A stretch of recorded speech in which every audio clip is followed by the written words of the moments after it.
अस्सलाम वालेकुम, क्या हाल है आप सबका। आई होप बिल्कुल ठीक हैं, खुश हैं और मज़े में हैं। इस वक्त रात के 10 बज रहे हैं और मैं इस वक्त वीडियो बनाने बैठी हूँ। मैंने सोचा कि मैं आपको अपनी एग डाइट की अपडेट दे दूँ।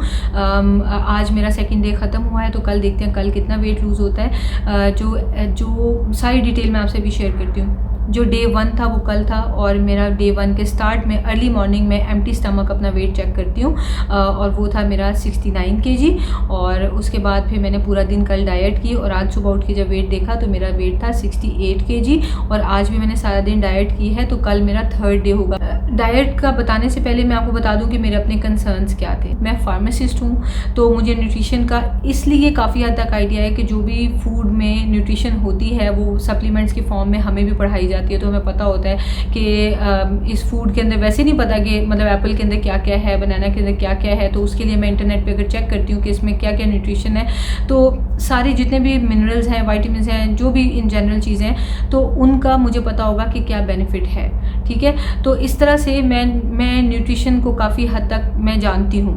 अब मैं आपको बताती हूँ कि मैंने ये एग डाइट क्यों चूज़ की। चीनी जापानी जो होती है ना, वो एग डाइट करती हैं with banana, egg and banana and milk. और मिल्क उसमें होता है लो फैट, लेकिन मेरे पास लो फैट नहीं, तो मैं फुल फैट यूज़ कर रही हूँ। तो ये 3 चीज़ें वो लोग खाते हैं और साथ में ओट्स खाते हैं। तो ओट्स में वर्सेटाइल विकी से आइडिया लेके कि वो किस तरह बनाती हैं, तो वो वाला आइडिया लेके तो उसमें अपनी थोड़ी सी अमेंडमेंट्स करके मैं यूज़ कर रही हूँ। तो बेसिकली ये चीज़ है। अब उसमें क्या हो रहा है कि मुझे प्रोटीन मिल रही है अच्छी खासी एग्स के थ्रू, जिसकी वजह से मेरा मसल मैस जो है वो लूज़ नहीं होगा।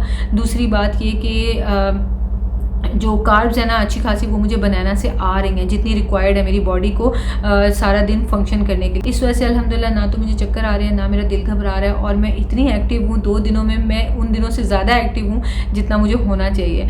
ठीक है, तो साथ में मैं अपने सप्लीमेंट्स ले रही हूँ, मल्टीवाइटामिन्स मेरी आदत है। मैं तो आई थिंक कोई 16-17 ईयर्स की थी ना, तब से मैं मल्टीवाइटामिन्स लेती हूँ और रेगुलरली डेली लेती हूँ। तो मल्टीवाइटामिन्स भी मैं अपने ले रही हूँ और साथ में फ़िश ऑयल, ये 2 चीज़ें ऐसी हैं। और कोरोना के बाद जिंक भी मैंने ऐड कर दिया हुआ है। ये 3 चीज़ें ऐसी हैं कि जो मैं रेगुलर वैसे भी लेती हूँ, तो उनको मैंने कंटिन्यू किया हुआ है। उसके अलावा मैं पानी बहुत ज़्यादा पी रही हूँ। 2 लीटर्स ऑफ वाटर जो है वो बहुत ज़रूरी है, क्योंकि बॉडी ना इस डाइट की वजह से स्लोली कीटोसिस की तरफ जाती है। तो आपको पानी बहुत ज़्यादा पीना होता है, क्योंकि जब कीटोन्स आपकी बॉडी में बनते हैं तो फिर आपका किडनी बहुत जल्दी फंक्शन करता है और बहुत ज़्यादा फंक्शन कर रहा होता है। तो इस वजह से पानी बहुत ज़्यादा पीना होता है आपने। ठीक है, तो अब जो ब्रेकफास्ट होता था ना मेरा 2 दिन से चल रहा है, वो है जी, मॉर्निंग में मैं खाती हूँ 1 बनाना, बड़ा से यहाँ बड़े बड़े मिलते हैं, फुल 1 बनाना, 2 बॉइल्ड एग्स और साथ में मिल्क। ठीक है, मिल्क लो फैट ले लें तो अच्छी बात है, अदरवाइज़ फुल फैट ही मैं तो यूज़ कर रही हूँ।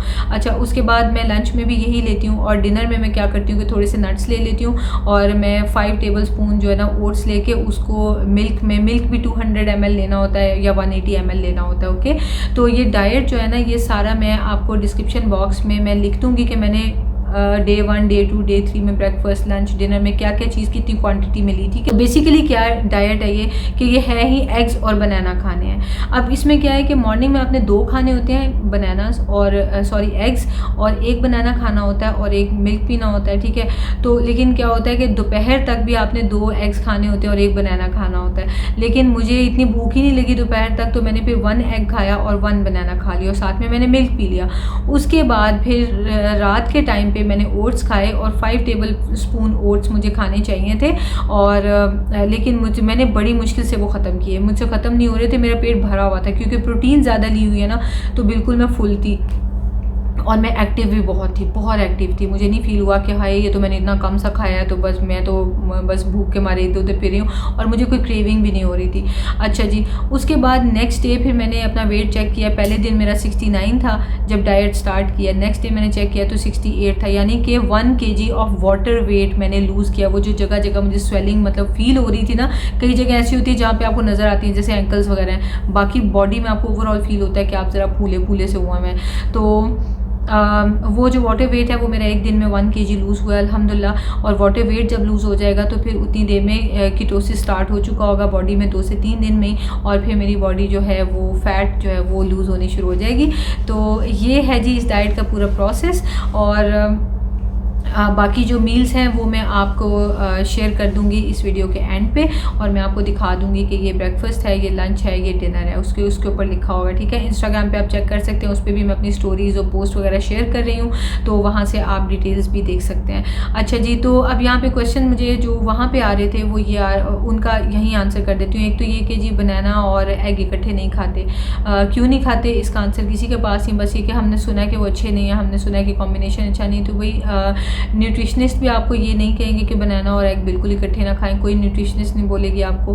और दूसरी बात ये कि हम जो फार्मासिस्ट हैं हमें भी पता है कि एग के अंदर जो न्यूट्रिशन है और बनाना के अंदर जो न्यूट्रिशन है उसके आपस में इंटरेक्शन तो नहीं हो जाता, तो नहीं, बिल्कुल भी नहीं होता, कुछ भी नहीं होता, मैं आपके सामने हूँ। एक और क्वेश्चन ये है कि हम नर्सिंग मदर्स हैं तो हम डाइट कर सकते हैं ये वाली कि नहीं, तो ऑब्वियसली आप नहीं कर सकते क्योंकि आप नर्सिंग मदर्स हैं। एक और क्वेश्चन ये था कि आपको तो शुगर है तो आप बनाना कैसे खा रही हैं, तो मैंने बोला है कि मैं प्री डायबिटिक हूँ, मैंने ये कभी नहीं कहा कि मुझे डायबिटीज़ है। प्री डायबिटिक होने का मतलब ये है कि लाइफ में कभी भी अल्लाह ना करे अगर आप केयर नहीं करेंगे तो आपको शुगर हो सकती है, ठीक है। तो मैं ये क्लियर कर दूं कि मुझे शुगर बिल्कुल भी नहीं है, अल्हम्दुलिल्लाह, आई एम परफेक्टली नॉर्मल, ना शुगर है ना हाइपरटेंशन है, कोई मसला नहीं है मुझे, ठीक है।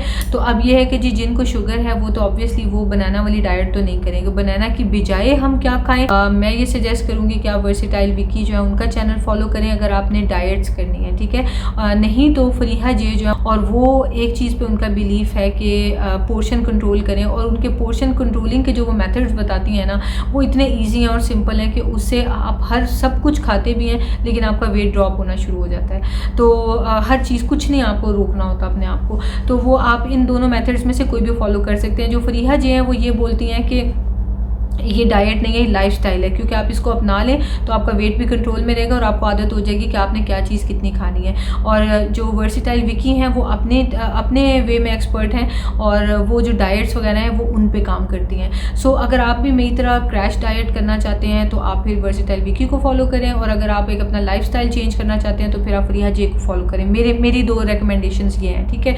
अच्छा जी, अब मेरा ये है कि ये फैट डाइट्स होती हैं और ज़्यादातर वाकई ऐसे होता है कि जितनी जल्दी वेट ड्रॉप हुआ ना उतनी जल्दी वेट चढ़ भी जाता है। लेकिन मेरा प्लान ये है कि मैं ये वेट लूज़ करूँगी, जैसे पहले मैंने कीटो में किया था, वेट लूज़ करने के बाद मैंने थोड़ा थोड़ा खाती थी, उस वक्त मुझे फरीहा जे का पता नहीं था, नहीं तो मैं उनको फॉलो करती। तो अभी मेरा प्लान ये है कि मैं उनके पोर्शन कंट्रोलिंग जो टेक्निक्स हैं और जिस तरह से पोर्शंस बताती हैं, मैं जब ये डाइट छोड़ूंगी तो मैं उनके पोर्शन कंट्रोल वाली तरफ शिफ्ट हो जाऊंगी। तो उसमें यह है कि मैं जो भी खाऊंगी सब कुछ खा भी सकती हूँ लेकिन लिमिट में खाऊंगी, तो मैं वेट गेन नहीं करूँगी, उल्टा जितना मैंने लूज़ किया वो कंट्रोल में रहेगा और फर्दर मैं लूज़ करती जाऊँगी, ठीक है। तो इस तरह मेरा ये लाइफस्टाइल बन जाएगा। तो ये मेरा इस बार प्लान है और आई डोंट थिंक कि कोई क्वेश्चन रह गए। हाँ, एक क्वेश्चन ये था कि फ्लैक्स सीड जो है वो आप भून के डालती हैं, रोस्ट करके डालती हैं, ऐसे ही डालती हैं, तो मुझे रोस्ट हुए अच्छे नहीं लगते, मैं ऐसे ही खा लेती हूँ। और आगे क्वेश्चन ये भी था कि उससे पेट ख़राब होता है, तो नहीं, मेरा तो नहीं होता। फिर एक और चीज़ ये थी कि कॉन्स्टिपेशन तो नहीं होती, मुझे तो ऐसा प्रॉब्लम नहीं हुआ क्योंकि मैं पानी भी बहुत ज़्यादा पी रही हूँ। और वर्सेटाइल विकी के चैनल पे मैंने देखा था, इसी डाइट में उन्होंने बताया था कि आप फ्लैक्सीड ऐड करें तो वो भी फाइबर आपको देते हैं, तो वो आइडिया बहुत अच्छा था कि फ़ाइबर आप इस तरीके से ले सकते हैं। प्लस उन्होंने ये भी बताया हुआ कि आप क्यूकम्बर और कैरेट्स भी खा सकते हैं, तो वो भी आप देखें फाइबर है। तो इस वजह से अगर आप उनको प्रॉपरली उनको फॉलो करें ना तो वो आपको तसल्ली भी रहेगी कि डाइटिशियन है। तो मैं अपने यहाँ पे कोई, ना तो ये मेरी अपनी बनाई हुई डाइट है तो ना ही मैं इसको प्रमोट करी हूँ, मैं आपसे अपनी इन्फॉर्मेशन शेयर कर रही हूँ कि शायद आप में से मेरी सारी सिचुएशन सुन के अगर आपको लगे कि आपकी भी सेम स्टोरी है, सेम सिचुएशन है और आप भी ये डाइट फॉलो कर सकते हैं तो आप ज़रूर करें। और इसके कोई साइड इफ़ेक्ट्स मुझे अभी तक नज़र नहीं आए, ना मैं थकी हूँ, ना मैं एग्जॉस्ट हुई हूँ। रात के 10 बज रहे हैं और देखें मैं बिल्कुल एक्टिव हूँ, मुझे कोई प्रॉब्लम नहीं है। तो ये चीज़ है।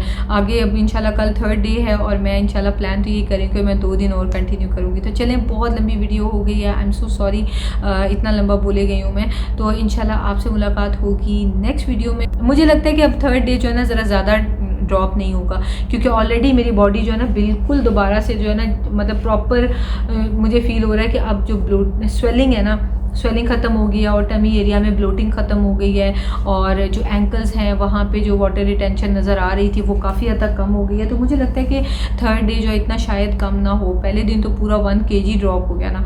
तो चले देखते हैं आगे, तो आपसे इंशाल्लाह मैं सारी इन्फॉर्मेशन शेयर करूँगी। थैंक यू सो मच मुझे अप्रिशिएट करने के लिए, मुझे इंकरेज करने के, और दुआ में याद रखिए। तो इंशाल्लाह नेक्स्ट वीडियो मुलाकात होती है। टेक केयर, अल्लाह हाफिज़।